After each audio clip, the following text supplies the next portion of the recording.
Hello friends, ನಾನು ಅರ್ಪಿತಾ ರಮೇಶ್. ಇವತ್ತು ನಾನು ನಿಮಗೆ ತುಂಬಾ ಟೇಸ್ಟಿಯಾಗಿರುವಂತಹ ಮಟನ್ ಕರಿ ಅಥವಾ ಮಟನ್ ಗ್ರೇವಿನ ಯಾವ ರೀತಿ ಮಾಡ್ಕೊಳ್ಳೋದು ಅಂತ ತೋರಿಸ್ತಾ ಇದ್ದೀನಿ. ಯಾವಾಗಲೂ ಒಂದೇ ಥರ ಮಾಡಿ ಬೋರ್ ಆಗಿದ್ರೆ ಒಂದ್ಸಲ ಈ ರೀತಿ ಡಿಫ್ರೆಂಟ್ ಟೇಸ್ಟ್ ಕೊಡುವಂತಹ ಈ ಮಟನ್ ಕರಿನ ಟ್ರೈ ಮಾಡಿ ನೋಡಿ, ಸೂಪರಾಗಿ ಬರುತ್ತೆ.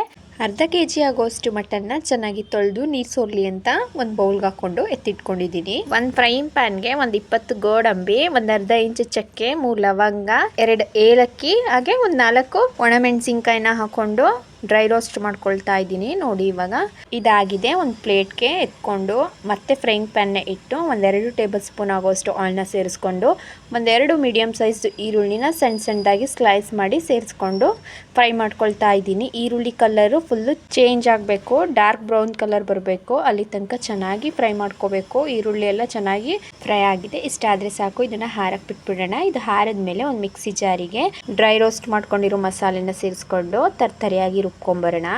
ರುಬ್ಕೊಂಡಿದ್ದಾದಮೇಲೆ ರೋಸ್ಟೆಡ್ ಈರುಳ್ಳಿನ ಸೇರಿಸ್ಕೊಂಡು ಒಂದು 4-5 ಟೇಬಲ್ ಸ್ಪೂನ್ ಆಗೋಷ್ಟು ಫ್ರೆಶ್ ತೆಂಗಿನ ತುರಿ, ಒಂದು 3 ಮೀಡಿಯಮ್ ಸೈಜ್ಡ್ ಟೊಮ್ಯಾಟೊ, ಹಾಗೆ ರುಬ್ಬೋಕೆ ಬೇಕಾಗಿರೋಷ್ಟು ನೀರನ್ನ ಸೇರಿಸ್ಕೊಂಡು ಚೆನ್ನಾಗಿ ಫೈನ್ ಪೇಸ್ಟ್ ಮಾಡ್ಕೊಂಬರೋಣ. ನೋಡಿ, ಹೀಗೆ ಚೂರು ತರಿ ಇಲ್ದೇ ನುಣ್ಣಗೆ ರುಬ್ಕೋಬೇಕು. ಕುಕ್ಕರ್ಗೆ ಒಂದು 3-4 ಟೇಬಲ್ ಸ್ಪೂನ್ ಆಗೋಷ್ಟು ಆಯಿಲ್ನ ಸೇರಿಸ್ಕೊಂಡು 1-3 ಪಲಾವ್ ಎಲೆ, ಹಾಗೆ ಒಂದು ಅರ್ಧ ಟೀ ಸ್ಪೂನ್ ಆಗೋಷ್ಟು ಕಾಳುಮೆಣಸು, 1-2 ಗ್ರೀನ್ ಚಿಲ್ಲಿನ ಸೇರಿಸ್ಕೊಂಡು ಮಟನ್ನ ಸೇರಿಸ್ಕೊಳ್ತಾ ಇದ್ದೀನಿ. ಮಟನ್ನ ಹಾಕಿದ್ಮೇಲೆ ಒಂದು 2-3 ನಿಮಿಷನಾದರೂ ಕೂಡ ಚೆನ್ನಾಗಿ ಫ್ರೈ ಮಾಡ್ಕೊಳ್ಬೇಕಾಗುತ್ತೆ. ಮಟನ್ನಲ್ಲಿರುವಂತಹ ನೀರಿನ ಅಂಶ ಎಲ್ಲ ಚೆನ್ನಾಗಿ ಬಿಟ್ಕೋಬೇಕು. ನೋಡಿ, ಒಂದು 2-3 ನಿಮಿಷ ಆಗಿ ಮಟನ್ನಲ್ಲಿರುವಂತಹ ನೀರಿನ ಅಂಶ ಎಲ್ಲ ಚೆನ್ನಾಗಿ ಬಿಟ್ಕೊಂಡಿದೆ. ಈ ನೀರಿನ ಅಂಶ ಫುಲ್ಲು ಡ್ರೈ ಆಗಬೇಕು, ಫುಲ್ಲು ಸೀಬೇಕು.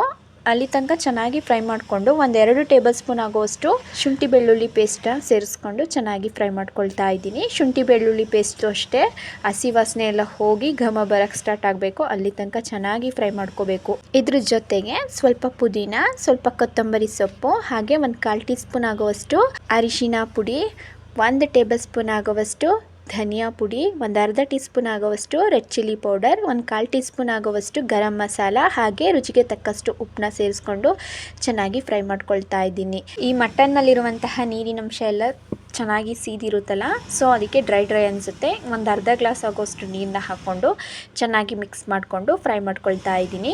ಈ ಸ್ಪೈಸಸ್ ಎಲ್ಲ ಈ ಮಟನ್ ಜೊತೆ ಚೆನ್ನಾಗಿ ಫ್ರೈ ಆಗಬೇಕು, ಅದರದ್ದು ಹಸಿ ವಾಸನೆ ಎಲ್ಲ ಹೋಗಬೇಕು. ಅಲ್ಲಿ ತನಕ ಒಂದು 2-3 ನಿಮಿಷನಾದರೂ ಚೆನ್ನಾಗಿ ಫ್ರೈ ಮಾಡಿಕೊಂಡು ರುಬ್ಬಿಟ್ಕೊಂಡಿರುವಂತಹ ಮಸಾಲೆನ ಸೇರಿಸ್ಕೊಂಡು ಚೆನ್ನಾಗಿ ಫ್ರೈ ಮಾಡ್ಕೊಳ್ತಾ ಇದ್ದೀನಿ. ಆಲ್ರೆಡಿ ಮಸಾಲೆನ ಫ್ರೈ ಮಾಡಿ ರುಬ್ಬಿರೋದ್ರಿಂದ ಜಾಸ್ತಿ ಹೊತ್ತು ಫ್ರೈ ಮಾಡ್ಕೊಳ್ಳೋ ಅವಶ್ಯಕತೆ ಇಲ್ಲ. 1 ನಿಮಿಷ ಚೆನ್ನಾಗಿ ಫ್ರೈ ಮಾಡಿಕೊಂಡು ಕನ್ಸಿಸ್ಟೆನ್ಸಿ ನೋಡಿಕೊಂಡು ಗ್ರೇವಿ ಅದಕ್ಕೆ ಈ ನೀರನ್ನ ಸೇರಿಸ್ಕೊಳ್ತಾ ಇದ್ದೀನಿ.